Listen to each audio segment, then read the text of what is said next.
Welcome, travelers of the wheel, to another turning of our live podcast, where time is a wheel, the pattern weaves as it wills, and tonight the threads lead us to the heart of the two rivers. We're diving deep into season 3, episode 7 of the Wheel of Time, titled Goldeneyes, an episode that puts the spotlight firmly on Lord Perrin Ibarra. The golden-eyed wolf bearer may carry a hammer now, but he's still grappling with the heavy burden of leadership. Can he lead? And does he even want to? We'll also look into Loial's sacrifice at the Waygate, a moment of courage and heartbreak that echoes across the pattern. What does it mean for the Ogier and for Perrin? Then there's a simmering tension with Lord Dain. Enemy? Ally? Frenemy? We're unpacking the complicated history and raw emotion between these two men. And of course, we can't ignore the fire and tenderness of Perrin and Loial's relationship. Tested, torn, and somehow still burning. From the pacifist wisdom of the Tuatha'an to Alanna Maxim's mysterious presence back in the two rivers, this episode is packed with threads that demand pulling. So grab your tea, your axe, or your hammer, and let's dive into the pattern together. This is Goldeneyes.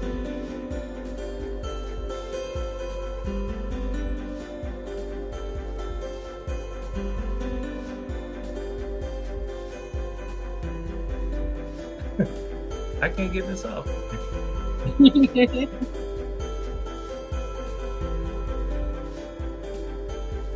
All right, so we're here. What's going on, y'all? Not much. All right, great to have you all with us. Oh, it was nice. Yeah. It was stock music. So let's. I'm sorry. What'd you say? I said it was spa music. Yeah. So let's dive into it. All right. How does Perrin's discomfort with his newfound status in the two rivers reflect his deeper internal struggle between leadership and his desire for a simpler, more peaceful life? I think we're seeing how Perrin grows as a person, and he's seeing the influence that he actually has over his town. I don't think that he thought he was going to be a leader, because for the most part, he's been in the follower position most of the show, most of the seasons we've seen. But for the first time ever, Perrin is leading a whole village, and they're calling him Lord. And he's like, nah. He trying to downplay it. And they're like, you don't want to be called Lord Perrin. Okay, Lord Yellow. What is it, Goldeneyes? Lord Goldeneyes. He can golden eye me anytime. The glow up with Perrin is real this season. It really is. He looked good. The glow up. Okay. All right. Corey, what are your thoughts? I think he struggled with it a lot. Because really, for the entirety of the show so far, even from the time that he's left, he's been trying to get back to Two Rivers for the most part. I mean, that's just where he wanted to be, but he's also made these connections. He recognizes he's part of a larger struggle, but also still at the heart of it, he still wants to get back to his simple life. And unfortunately, that's no longer going to be an option for him. And I think at this episode is when he kind of really realizes, you know what? If it's not me, then who? Right? I have to help defend my people. Right. Yeah. That was great, the two of y'all. All right. In what ways does the Tuatha'an's unwavering commitment to nonviolence challenge or complicate the moral choices faced by the people of the two rivers as they prepare to defend themselves against Trollocs and Dark Friends? First, they don't eat no meat. What do you mean you don't eat no meat? They don't. If you saw it, like they don't eat no meat. I wanted to punch the Tuatha'ans in the throat. Okay. I want to punch them in their throat. Why? The world is crumbling around them, right? And someone that they're connected to, that they're close to, that they have a relationship with, is really in a fight for his life. And so they just gonna turn around and leave underneath the cottage door to escape into the forest. That's what you're gonna do when they had 30 to 40 adults. Now, granted, the kids, or in Star Wars terms, the younglings, were still there. but they needed someone to kind of guide them. But did all of them have to go, right? And I just hated that. It really irritated me because the whole village, everyone was banding together, and you needed a place. You needed somewhere to stop and refuel, and they offer that for you. And the least you could do is maybe help bandage the wounded or something. You just gonna turn and run? Come on. Yep. The way of the least. That's a great point. Would either of you find yourselves in the way of the leaf? In theory, but no. Explain. Meaning, like, I am not the most athletic person. So therefore, that means I'm not the most physical person. But if I need to defend myself, I'm going to defend myself. So I don't think I could ever be a part of the way of the leaf, because ultimately, if it came down to it, I'm going to do what I got to do to survive. Right. And I think even at that instance, they are willing to just kind of basically get their head bashed in. Right. Basically, because you saw that with Aram. In the end, he had to defend himself, and the look that I can't think of her name gave him was like, "You betrayed the way of the leaf." Well, you wanted me to die? Would you have rathered that? Yeah, it brings up an interesting point, though. I don't remember which episode it was, but it was when Rand went back and he looked at the past. It does. It kind of mirrored what happened in that. I mean, not exactly, but it mirrored what happened in the past. And it was kind of like, it was one of those situations. It was like, I don't want my sister to die, or my sister's friends or whatever. I don't want them to die. So I have to protect myself. You know what I'm saying? And so it reminded me of that and what happened in their past. Brittany, I don't know if you did you answer that? Would you have become a member of the Tuatha'an? No. I'm too sassy. Wait, what Kara say? You can only live the way of the leaf in an advanced society where there isn't a lot of scarcity. Yeah, that makes sense. That makes sense. Yeah. It does. So maybe in the time before the fall, right? Before that made sense, because there was no such thing as lack, and you had the freedom to be peaceful. But when everybody's trying to struggle to survive, sometimes you don't have the choice to turn the other cheek. Sometimes that choice is made for you. You got to survive. I want to survive. I want to live. I'm going to fight. Definitely want to live. we gonna battle, baby. We gonna battle. We gonna fight. Okay. If I gotta bite you, if I gotta claw you, I don't know, whatever I gotta do, all of the above. To live by any means necessary. It's either you or me, and baby, it's gonna be me every time. Every time. Pick me all the time. Pick me. Okay. All right. Next question. How does Alanna's presence in the Two Rivers and she and Maxim's involvement in its defense reflect the will of the wheel? And what does it suggest about the tension between free will and destiny in the pattern? I know that was a mouthful. Yeah, can we break it up? Certainly can. How does Alanna's presence in the Two Rivers and she and Maxim's involvement in its self-defense reflect the will of the wheel? I think it's important that we note that had they left like Maxim wanted to, then more than likely the village would have been overrun, right? I think it's coming down to, in some of these battles and some parts of the story, that certain key pieces need to be in play in order for this particular turning of the wheel to go in this certain direction, right? If Alanna had not been there to cast the ice storm, right, that killed a significant number of Trollocs at that moment in time, they would have been overrun, because that was at a critical juncture of the fight. And if Maxim hadn't been able to help in some of those key battle scenes as well, Maxim, baby, yes. It was his words. It was like he channeled Perrin himself. Yes. If he wouldn't have been able to tell them to hold the line at that key point, they would have they would have lost, right? I don't know. I don't necessarily believe that fate for the wheel. I don't necessarily believe it's fate from the wheel. I think it's a combination of things, right? I think some certain things need to be in place for it to happen, but I think they're guided in a way, but not in a way. Mm-hmm. That was deep. I agree a lot with what Corey said. Um, I'm gonna put it in a little bit simpler terms. I think that they were destined to be there because if they weren't there, a lot of bad things were going to happen. Right. A lot. The shit was about to hit the fan. Okay. Mm-hmm. So I think it was a great thing that they were there because Perrin needed that backup. For once, Perrin is the leader and he has a team of people behind him. And he's allowing his team to help him. At first, I believe he was kind of fighting it. And they were like, nah, we're not gonna let you push us away. We're gonna fight to be here because you need us. You might not see it yet, but we see it, and you loud and wrong, and you need us here. And I also want to tie in with something that we haven't talked about yet was his girlfriend.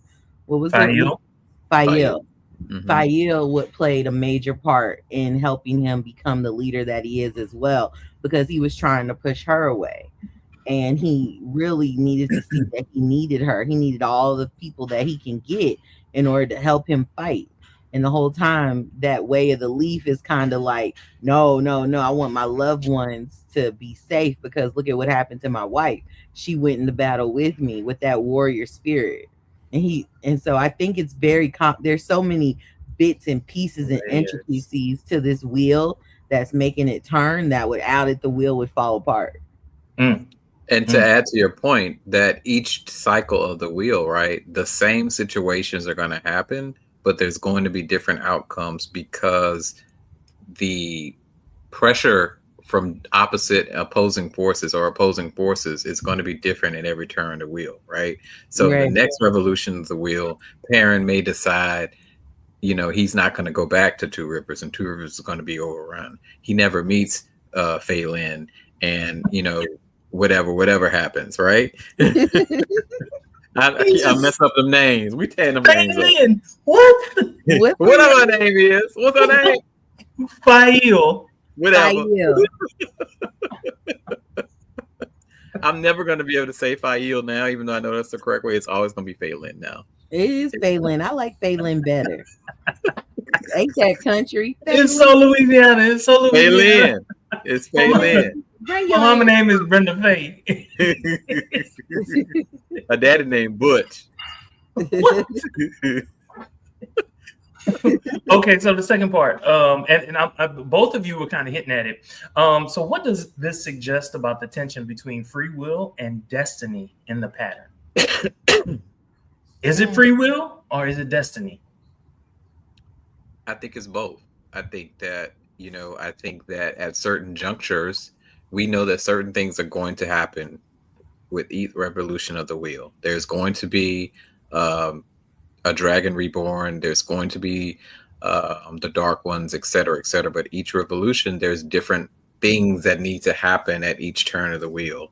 And the outcomes are going to be different based on what this particular person in this particular instance at this turn, whatever they decide. Like, they have their own decisions to make, but they're all going to be presented with the same general questions.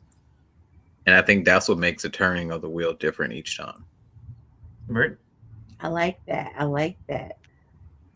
The other part, I do think it's both too, because they have to decide, do I want to die this way or do I want to die that way? Because they're going to die. They're going to die. It's just inevitable. You're going into war. That's what happens in war.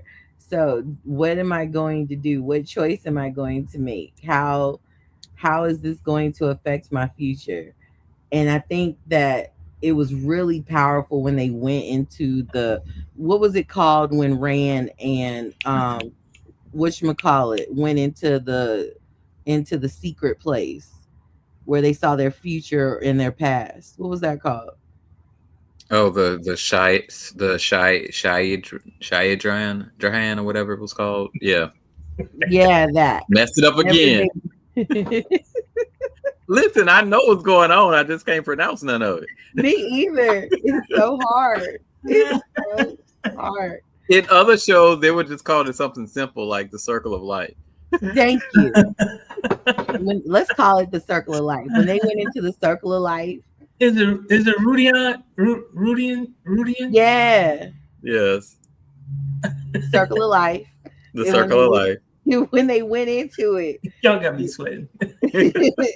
It was showing them what could happen, and they were so afraid, but yet they had to face the truth. And I think all of them kind of had a moment like that within this story, within this turn of the wheel. All of them have had that come to Jesus moment where they're like, this is what's going to happen to you. Are you going to go for it or not? You know what I think is really interesting too is I can't wait till they get to the point, and I know there's like 18, 19 books, but are they ever going to get to a point in this show, right? Well, they recognize that they know that there's been multiple revolutions of the wheel, but are they really going to get to know the actual past, that they're actually an advanced civilization that due to the influence of the dark has kind of been, their society basically has crumbled, right? Down to the point where it is now. I wonder if they're ever going to get to that point. It's called dystopian. What's it called? Yeah. Dystopian. Yeah. Are they going to get to that point where they realize that that's what's happened? I think the wise ones. I also think the leaders of the IEL and now Rand. I think they all know this. They all know that at one point it was an advanced society, and because of the breaking of the wheel over time, it's no longer advanced. You don't have all of the. You don't have the technology. You don't have access to the technology that. I was about to tell y'all something that y'all don't yet know, but they don't have the access. Knowledge, rather the knowledge too, because remember, I don't know if it was ever explained in the show, so I don't want to ruin it for you. But they don't have access to all of that, and so over time they lost it, and so civilization kind of devolved, if you will, and so they're just kind of. The way that the IEL work, it is what it is, and just keep going. That's just the way that they are. So they're the only ones with this knowledge, and so they don't really care. They're trying to get water. You know what I'm saying? Like that's what they're in the desert. They worry about water.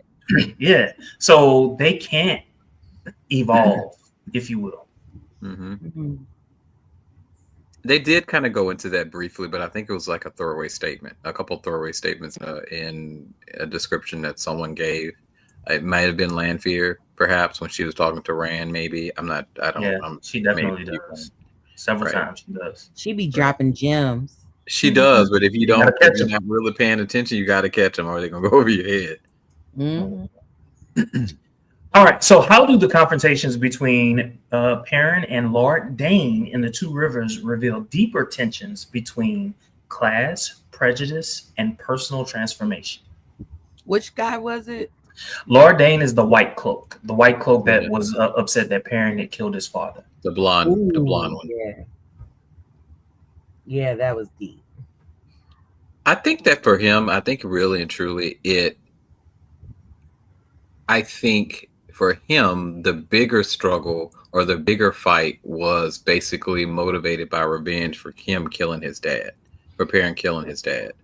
And then there's that whole, now Perrin is something else, i.e. some other magical being that I need to hunt as well. So that added another layer to the hatred or to the animosity between he and Perrin.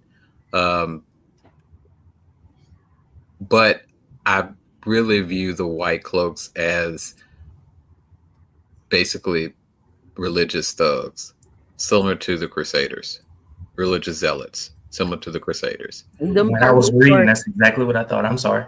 Yeah, so like basically they're at the whim of some larger power. Somebody is controlling them or sending them or whatever. Like a cult. Church entity, quote unquote, or a country that allows them to operate within their territory.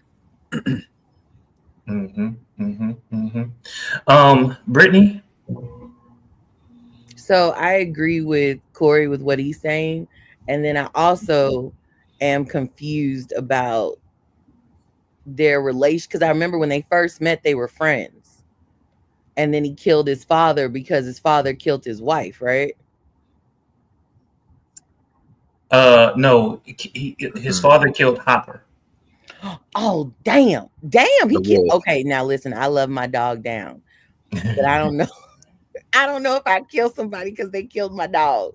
I'm just being honest. I don't know. I don't know if I do that. And now I understand. Okay, see, I was confused a little bit. Yeah, Perrin went a little too far. He got a little bit angry. He went a little too far. He need to calm down. He shouldn't have killed the man's daddy. That's totally different. Dad versus your animal companion. Mm-hmm. I love Bobo, but Lord, I ain't killing nobody over Bobo.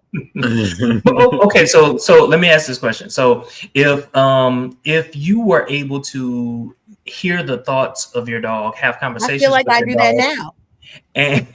and in addition to that, like your dog is protecting you, warning you, telling you when danger is coming. He do that now. He better. But I'm saying, like, in an intelligent conversation. Yeah.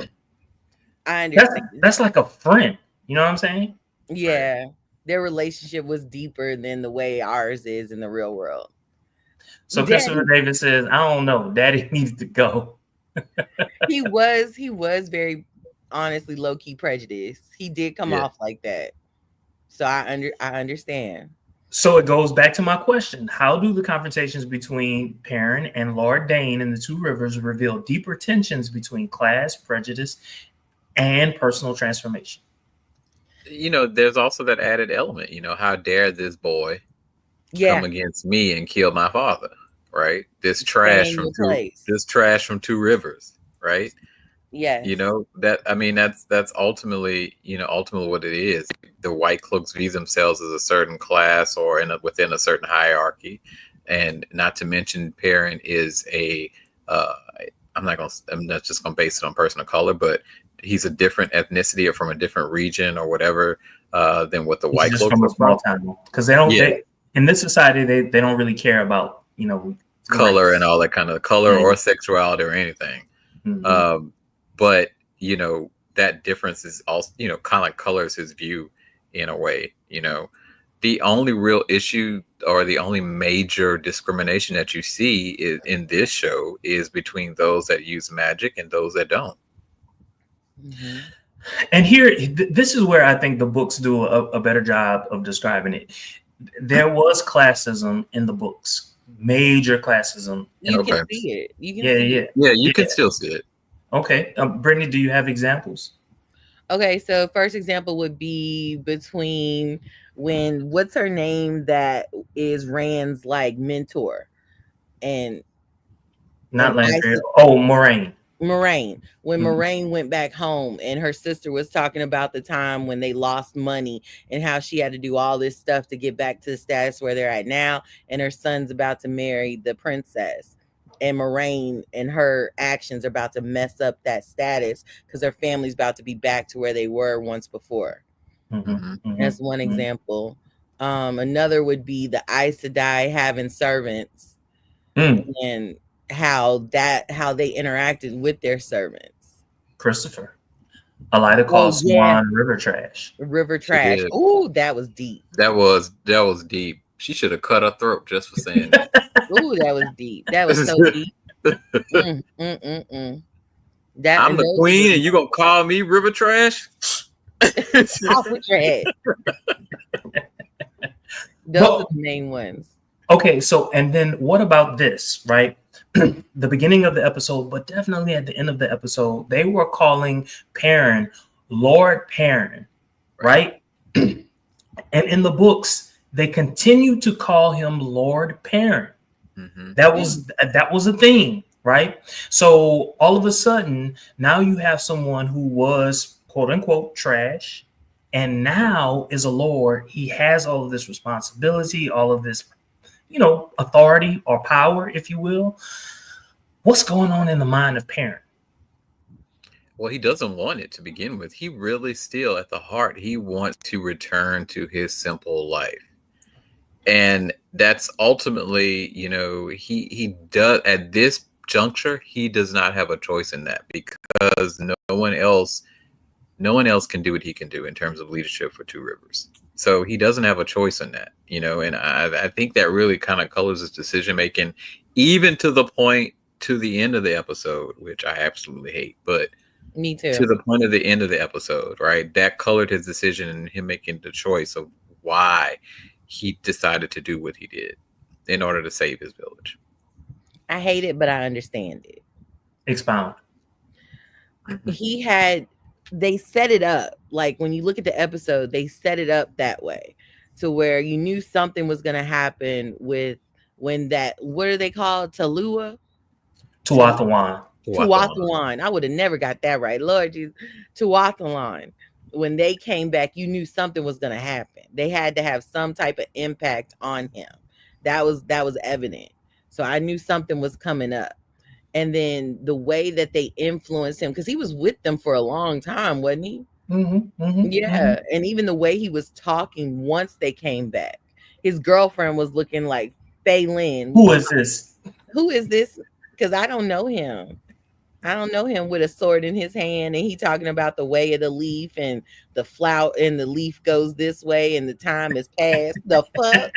That shit was crazy. You should have seen the look on her face. They don't eat meat. You don't eat no meat. So yeah, I knew something was gonna happen. Let's get to some of these comments. So earlier, Christopher said, Nynaeve's story about the original wisdom that was turned away from the tower. I don't remember that one. So I feel like it was a couple of seasons ago when she was telling someone who was an Aes Sedai how her wisdom traveled as a little girl all the way to the White Tower. Oh, wow. Because she had power, and they just turned her away because of how she looked. And that's why Nynaeve had distrust for Aes Sedai in the beginning. That's probably one of the reasons why she has a block too on her power, because there's a little bit of some internal hatred going on right there. Damn. Yeah, don't mess with my mentor. I understand. I love my mentor, baby. I'll fight for her. Okay. All right. And then Christopher also said, I would add that the threat of the shadow demands he embraces his gifts. I agree. So I'm assuming this is talking about Rand right here. I'm not or certain. Perrin. The threat of the shadow. I think he's referring to Perrin. That's another reason why Perrin is kind of, he has to kind of grow into this leadership. Even the way he's talking has changed. You saw how he was talking to the guy he had pinned on the ground, right? And when you say the threat of the shadow, excuse me, you can see in this battle that the Dark Prince are always there. What's his name? Tuatha'an, I think is his name. What I messed it up. You know who I'm talking about? Tuatha'an. Whatever. Tuatha'an. That's French. We'll go with it. Say it again. Tuatha'an.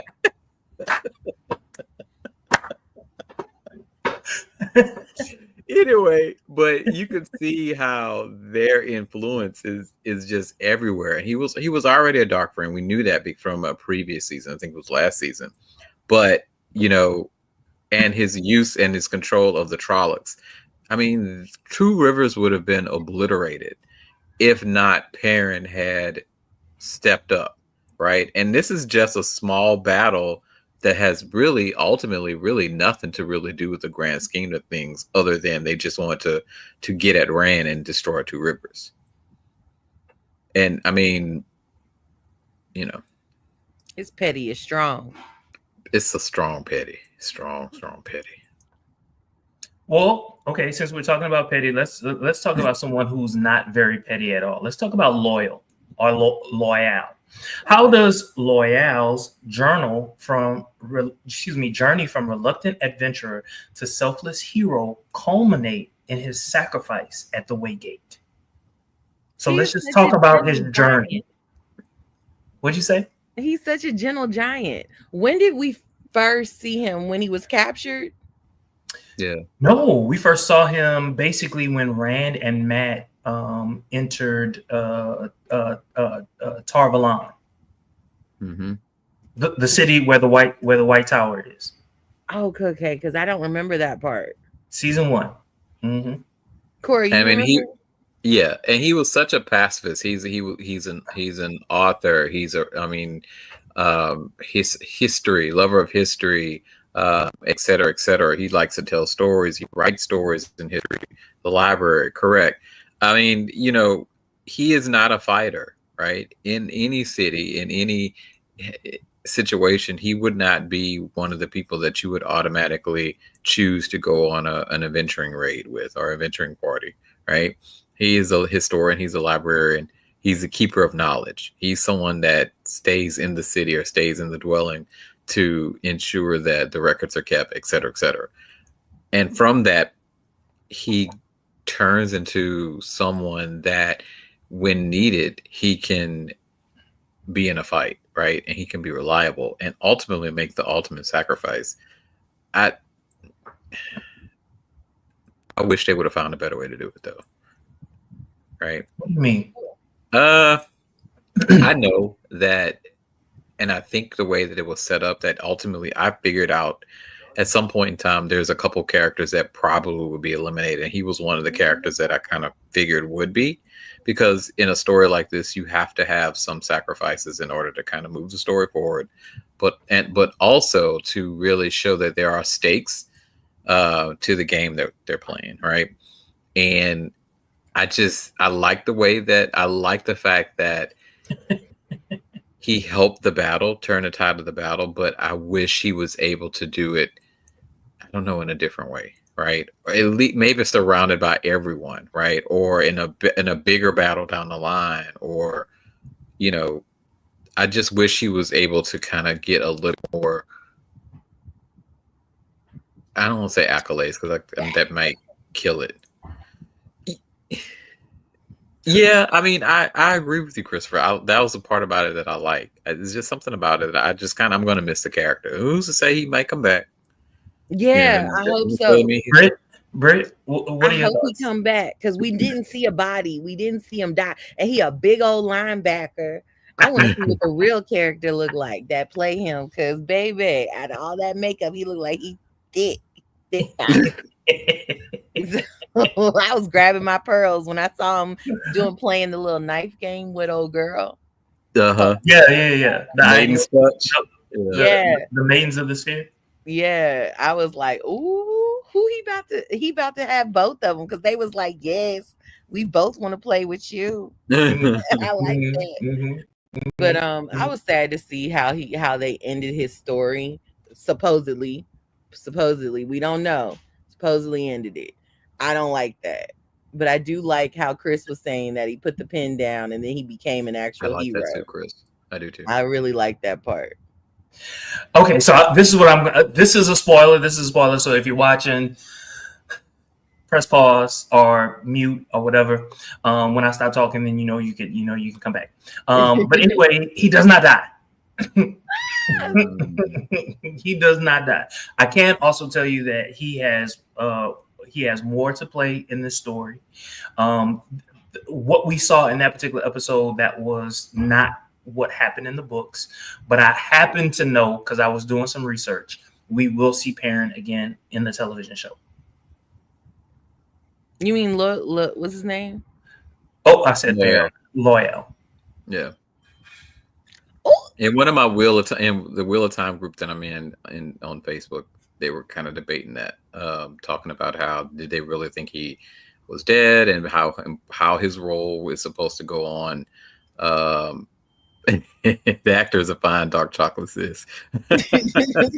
I haven't seen, so I don't know if you watched the extended scenes or the extra scenes with the writers and the actors where they're discussing. They haven't shown him yet, so I didn't know. They just shown everybody else but him. All right. I don't think he's that major of a role, if you will. He's a nice looking man. He looked like he's nice looking under that makeup. Another question on the same lines as Loial. What does it reveal about the true nature of courage and legacy in the world of the wheel? What does it reveal about courage?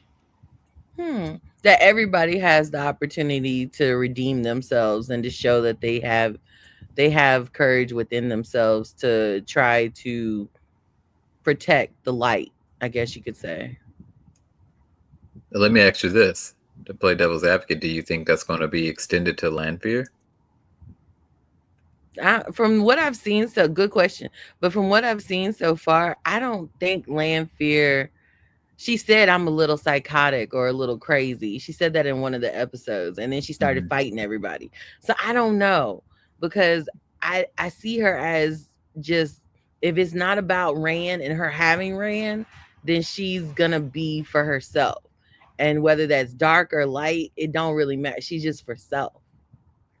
I see that, but I also could see, now this is also coming from the fact that I haven't read the books, right? But I could also see ultimately her wanting to be done with both dark and light, and to just walk away from it and not want to be a part of either, right? Yeah. And ultimately that's what's in best interest for her. Because she for self at the end of the day. Right. What's gonna protect me? The ultimate city girl. What's gonna protect me the most?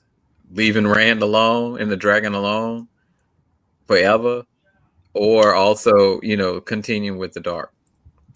Well, let me ask you all this question: who, out of all the characters that we're dealing with on this particular show, who would you find to be the most courageous? And if we could kind of like list them. What's her name? That Egwene. I think she's courageous, especially with everything she had to go through in season 2. I think Egwene is one of the more courageous characters in the show. She's changed so much. Yeah. The whole enslavement piece of her arc, and getting away from, I forget her name, Ren, maybe.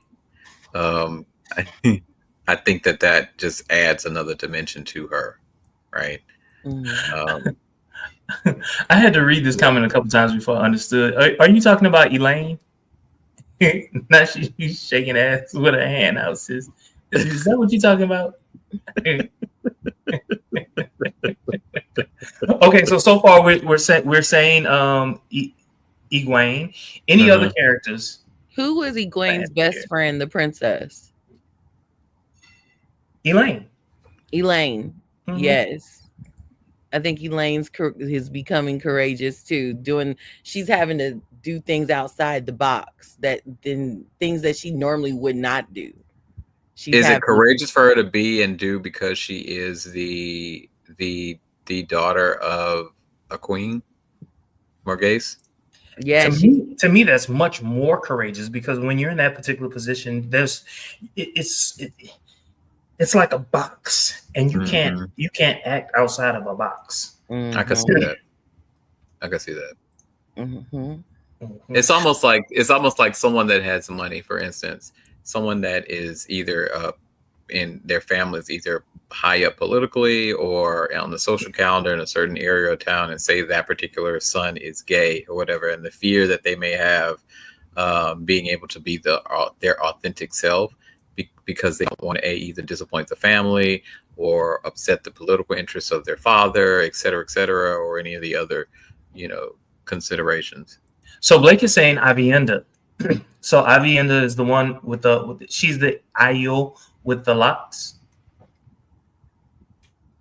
Why do you think she's courageous? She's a badass. She'll kill anybody. It don't matter. Anybody can get. But is that courage, or is she just a badass? What color does she wear? Kind of brownish. She has brownish red hair. Well, I'm talking about her clothes. Oh, her clothes, yeah, but she also has brownish red hair. I don't know if I see her as courageous. I see her as kind of like a little bit of an asshole that's trying to figure it out, like a badass kid. They do. She is. Okay. So here's the thing. So if you are a maiden of the sphere, that means your whole job is to fight. Your whole job is to fight, and you got to have some level of tenacity within you, in order to get that done. And to say that she was chosen to accompany Rand wherever he went. I think she's going to be one of his wives. At least I hope. Well, she did. Yeah. She did. So reluctantly. She didn't want to. She did not. So do we think that's all the courageous people on the show so far that we've named? No, I honestly believe every single person on this show is courageous. I do think that it comes out in different ways. I think their personality is their personality. That you can't beat a person's personality. However, when it's time to rise to the occasion, I think every single character on this show rises to the occasion. That's why it's so good. I will say though that I think that Rand is at the lower end of the courageous spectrum right now for me. Yeah, it looks like he has a temper tantrum in the last episode. But not because I don't think he is the hero or any of those things. I just don't think he has had an opportunity to really show what he can do as a dragon in order to really protect or to risk. To me, courage means you risk something of yourself personally in order to do what is right, to do what is just, etc. for everyone. But the argument can be made that just him being the dragon is courageous because the threat of insanity is always there. So here's my point, and I'm sorry, Brittany, we haven't gotten to you in quite a while. This is what I'm going to say about Rand.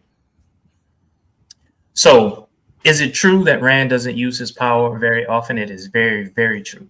Part of the reason why Rand does not use his power as often as he wants to or should, in our opinion, is because the more he uses it, the more tempting it becomes. Right. And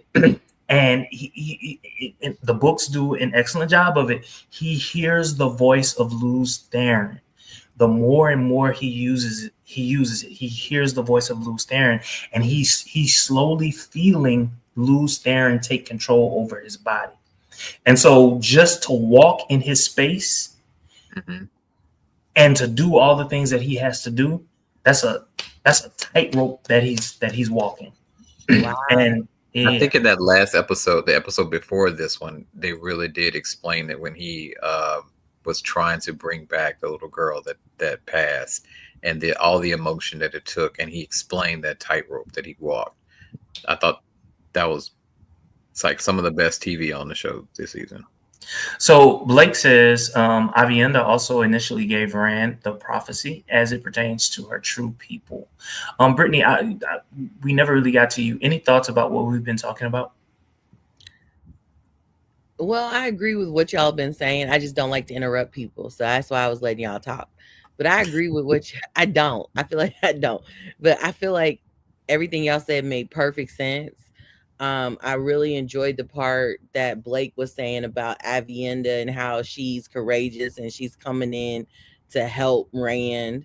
I like what you were saying, Jermaine, about Rand and how his character has developed over time and the tightrope that he's walking, the path that he's going on in order to become the Dragon Reborn, how it's not as linear as we think it is. There's actually more ebb and flow to it.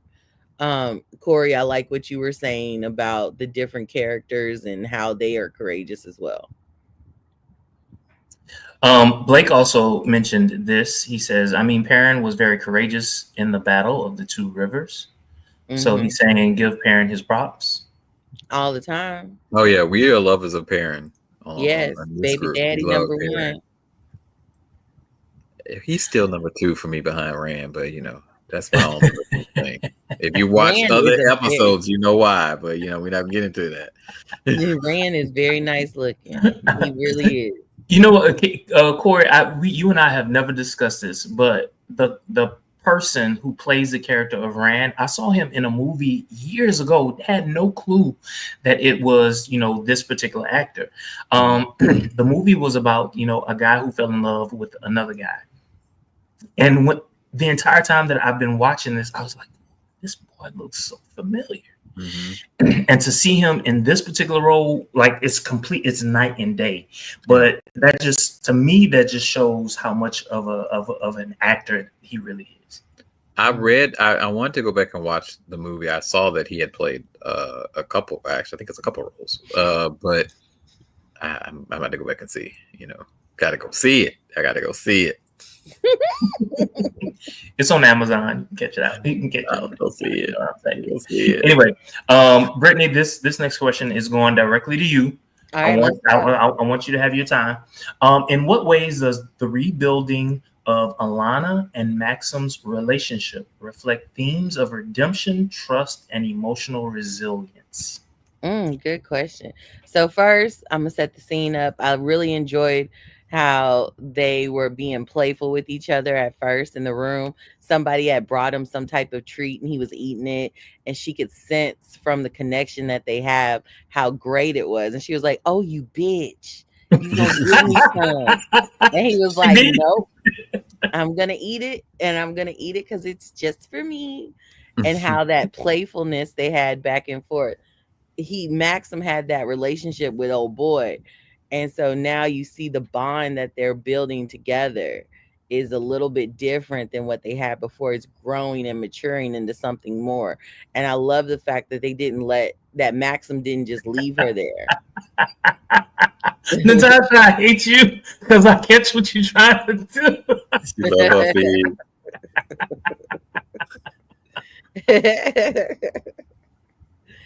So I love that about them. And I like the fact that they have something in common. And out of that pain, something beautiful is starting to blossom.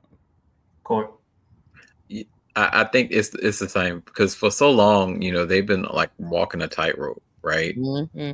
After what has happened. And I know in time, it's probably only been about a week, if that, right?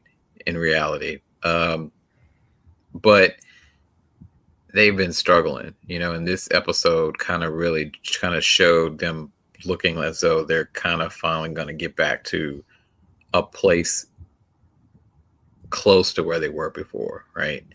It also makes me wonder, are they going to get another third? I've been hoping for that one.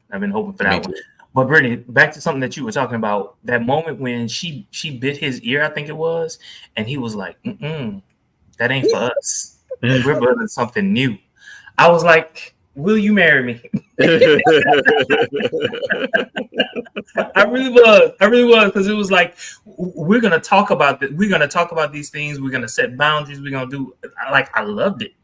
In that one little statement, that's what he set boundaries, and then he was also communicating with her about what he wanted and needed from her, and I thought it was beautiful. It really was. In real relationships, that doesn't happen a lot. All the time, right? It really doesn't, No.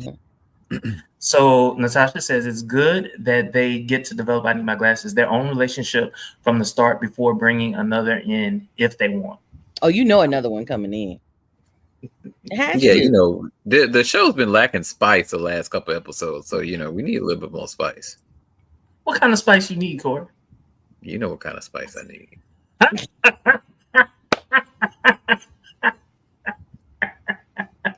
All right.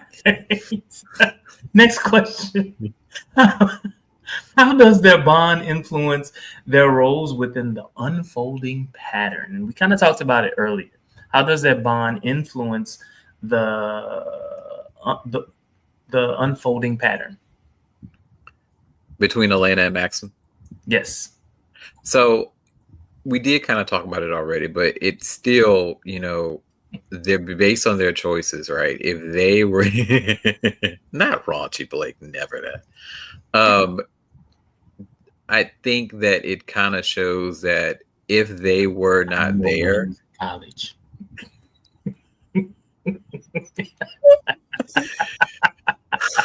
Anyway, if they were not there, how the tides would have turned, right? And so it's so necessary. I can't stand y'all, Blake.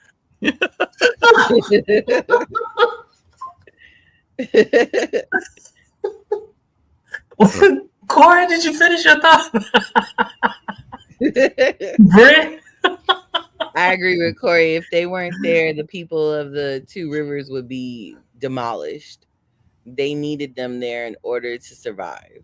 And for Perrin to be the person that he needed to become, he needed somebody to help train the people so that way he can focus on other aspects of it.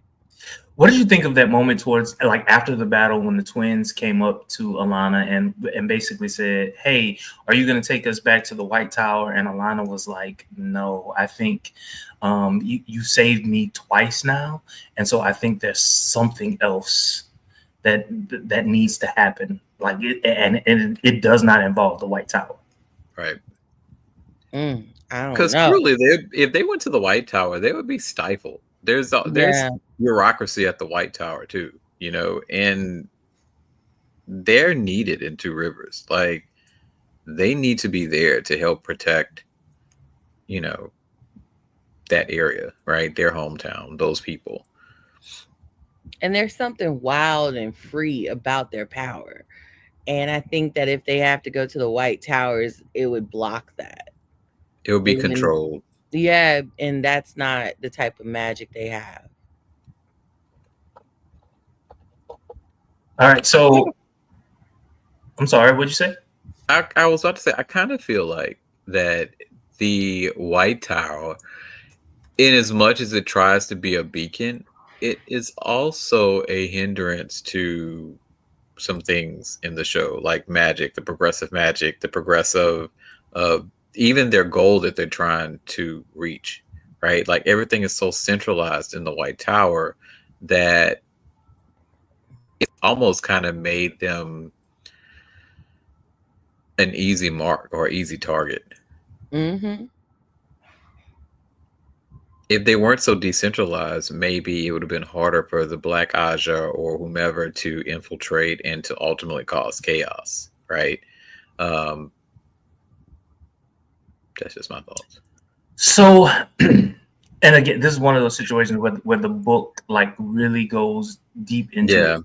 So at one point, the Aes Sedai could, well, number one, the White Tower can hold up to 5,000 Aes Sedai. Okay. The White Tower can. But right now, the world has so few Aes Sedai that it's like barely 200-300 Aes Sedai, if you will. Okay. And so they kind of sort of needed to consolidate their power at the White Tower. I get that. Okay.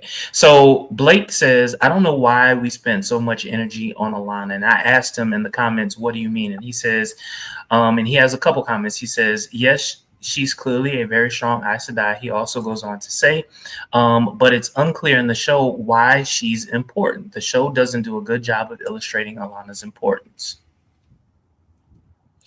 So I think that has yet to be revealed. I think that there is some other things that are going to come out about Alanna and her significance at some point in time. And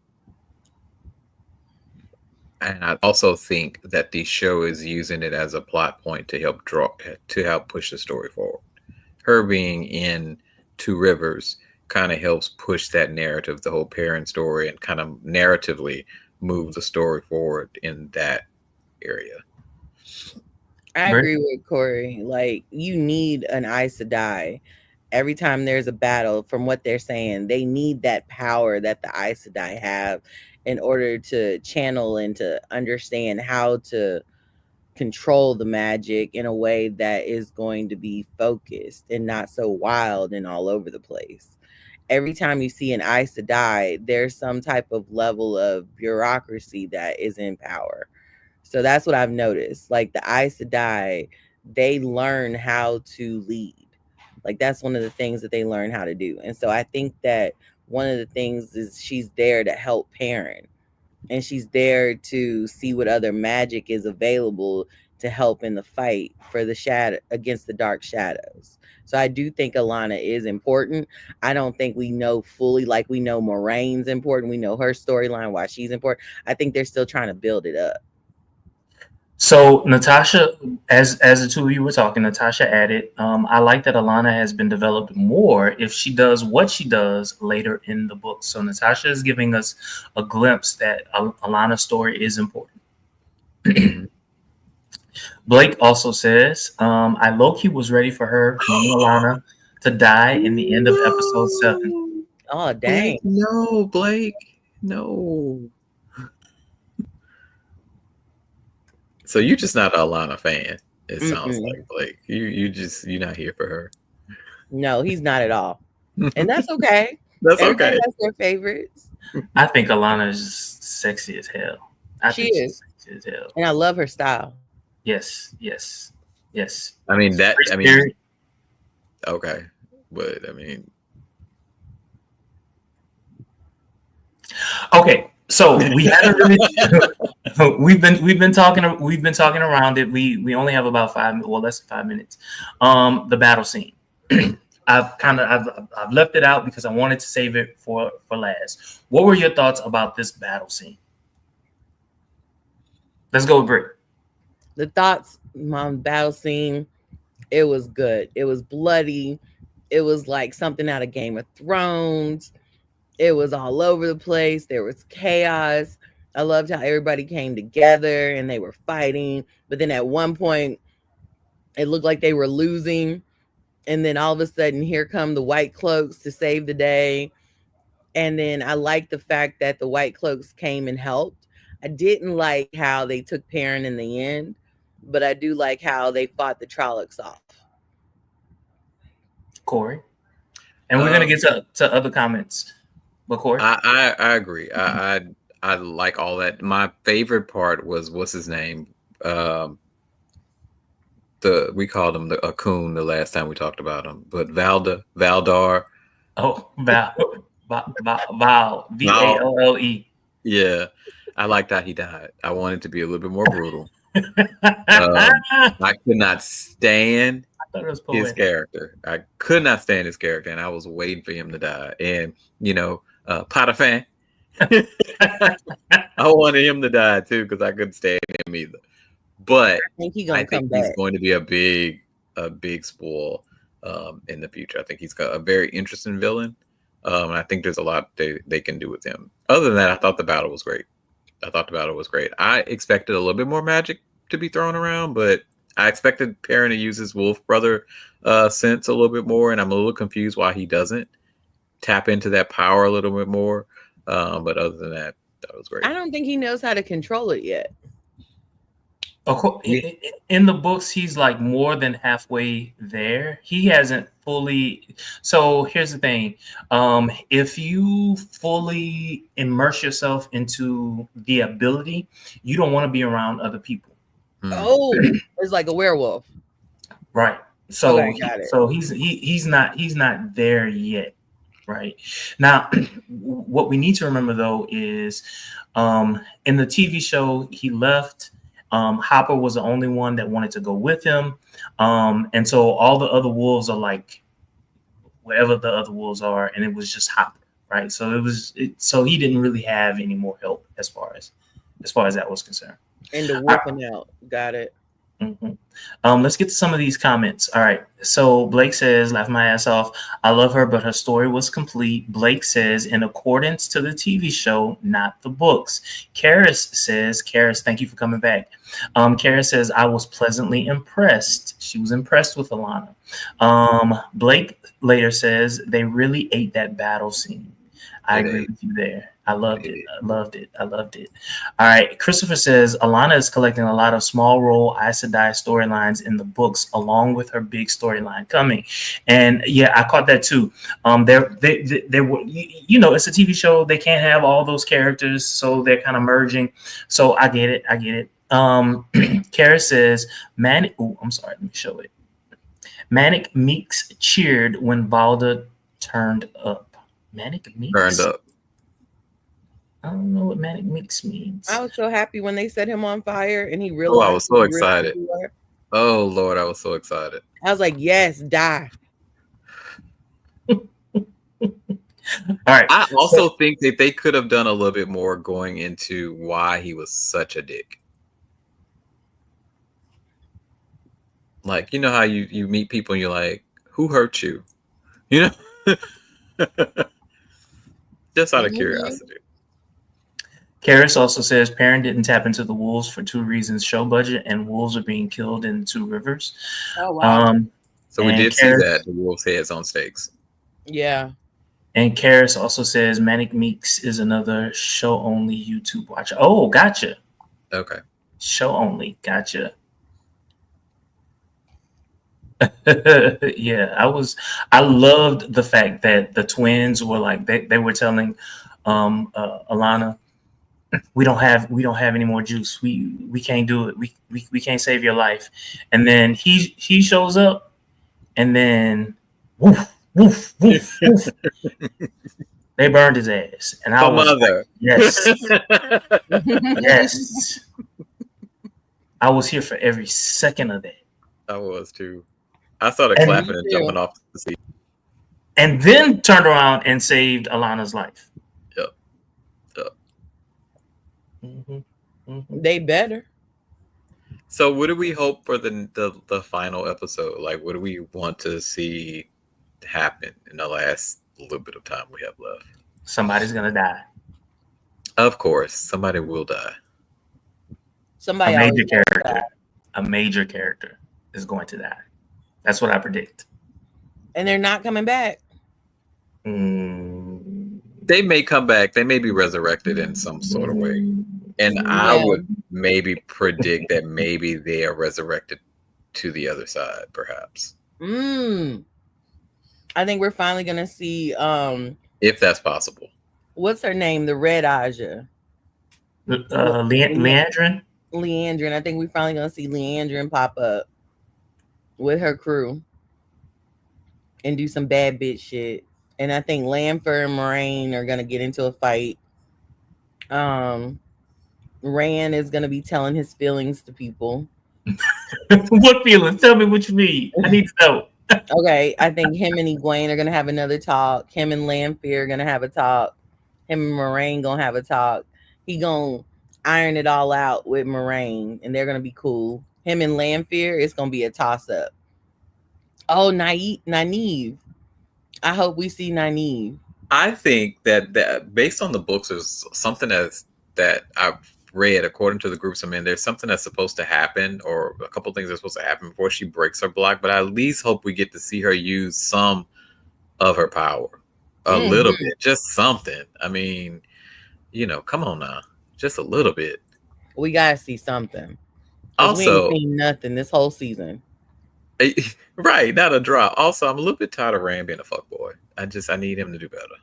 He's not. He ain't. Hold up now. Hold up. Okay. So this is what, okay. I get it. I get where people are coming from, but he had to do it. He had to do it with Lanfear. He had to.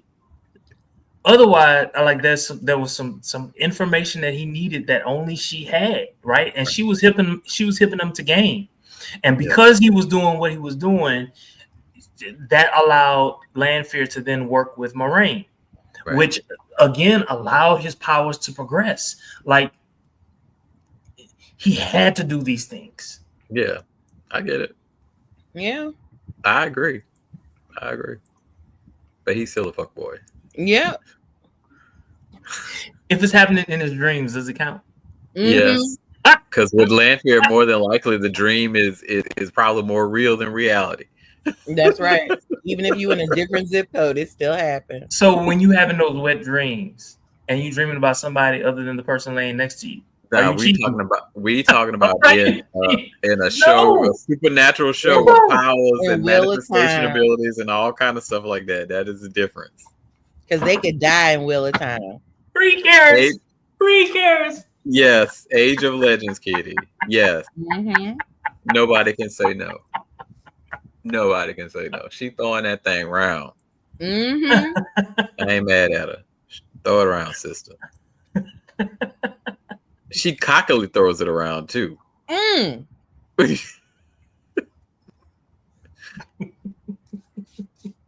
really want her to die too. Actually, I want something to happen to her. No, I do. I want something to happen to her. I really want the good guys to get a major victory, and Who, Chris?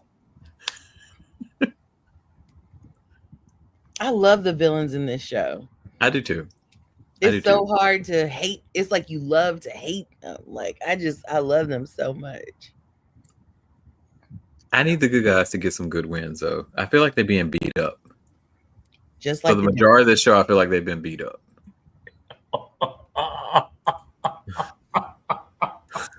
Oh no. Oh no. You think Moraine is gonna kill Egwene? We'll kill her. She can kill Lanfear via Egwene. I don't know if Moraine got it in. I think ultimately Moraine is going to die at some point in the show. She has to. Or, I mean, she's the executive producer of the show, so I don't know how soon she's going to write herself off the show. But, you know. Something has to happen because whatchamacallit and Nynaeve got to end up together. Oh, Lan and Nynaeve? And Nynaeve? Well, now you remember Lan, he left. He was instructed to leave. Oh, hold on, wait a minute. I don't know if I'm getting the TV show from the books confused. I think I'm getting the books and the TV show confused. So I apologize. I'm getting the two confused. He's one of my favorite characters that we don't know enough about. Lan? Yeah. I mean, we know a lot about him, but he's one of my favorite characters. That's a non-magic user. The story is about Moraine?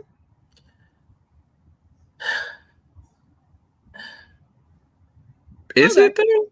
No, I wouldn't say that. I wouldn't say that.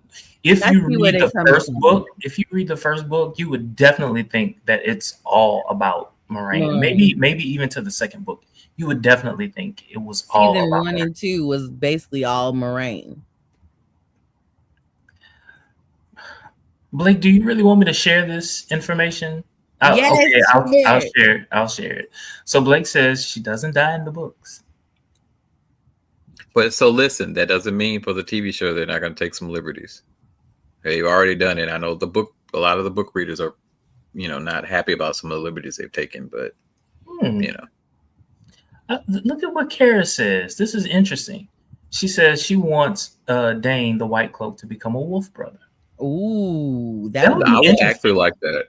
Especially with the relationship between he and Perrin. I would like that a lot. Who's gonna be the alpha? Perrin. Oh, y'all! Look, everybody treated. I'm not gonna say everybody. I'm over exaggerating. This has a whole lot to do with knowing your place, and especially if you're a royal. Dain knew his place. It doesn't mean that he will necessarily become a beta, but he knew his place and he knew that he couldn't be that alpha until his dad was gone. So that's why I say Dain would be the beta, but who knows? So Christopher says, I think a wise one sacrifices herself for Egwene, and I think Moraine is trying to protect Egwene, not just Rand. I think Moraine survives. Okay. But why Egwene though, and not what's her name? Nynaeve? Yes.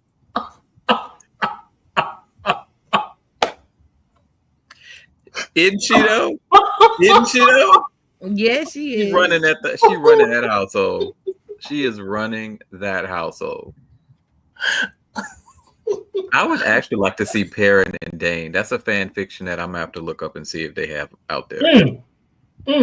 I will say this because it seems like the show is not going in that particular direction. I'll talk about the book just a little bit as it relates to Fael and Perrin. So I did tell you all before that Fael is she's royalty. She's actually a princess. When Perrin becomes Lord Perrin, Perrin does not like to do the day-to-day of running the two rivers, and so she would make a lot of the decisions for the two rivers. So people would kind of come to court, and she would make decisions. So it doesn't seem like they're going in that particular direction, but hey. Karis also says Fail is so much better in the show. I agree with you. Natasha says I can't with y'all.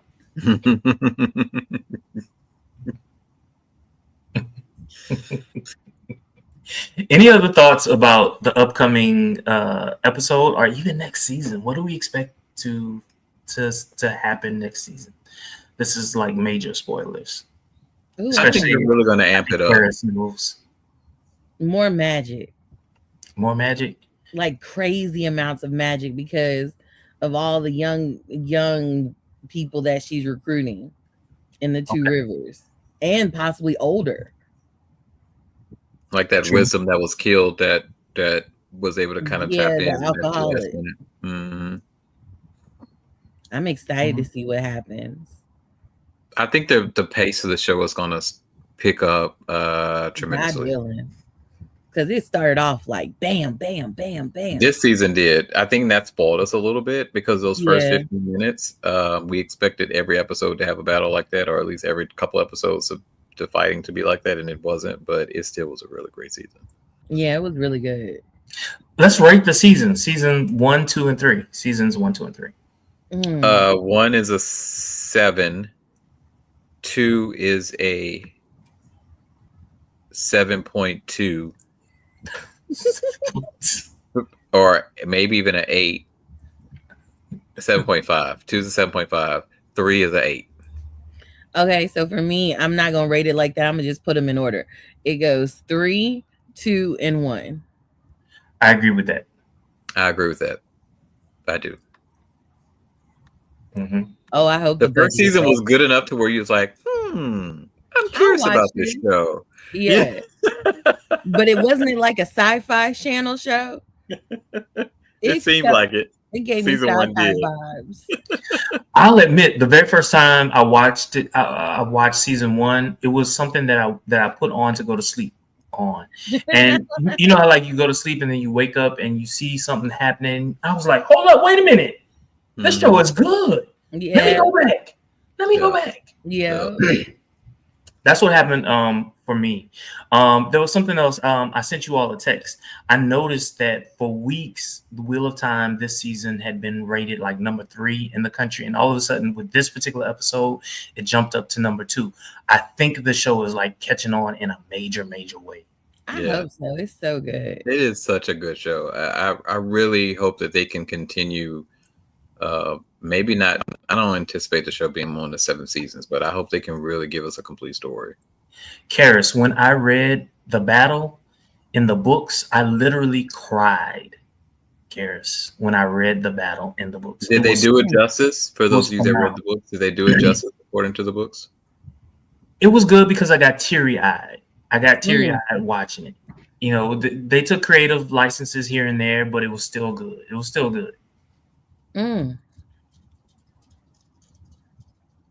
Yeah. I will say this: the show has underrated the character of Perrin. Like, what was it? Book 5. Book 5 was damn near almost all about Perrin. Not almost. It was like 50% about Perrin. And so, you know.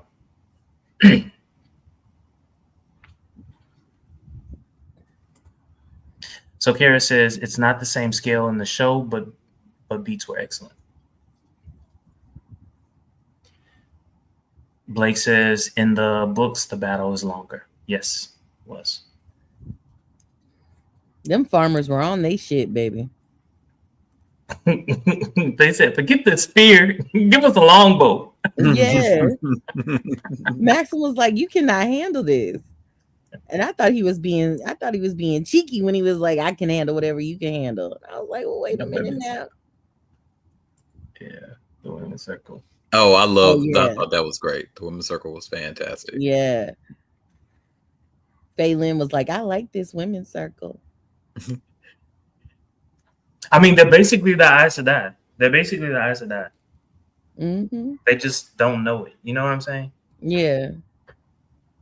That's the other thing for the next season. I look forward to seeing how Two Rivers develops with people that are beginning to learn that they can channel, how Alanna is going to help Matt grow that, because I'm sure that's going to be her role, and then also what's the reaction going to be from the White Tower when they kind of realize all this is, all this potential is in Two Rivers.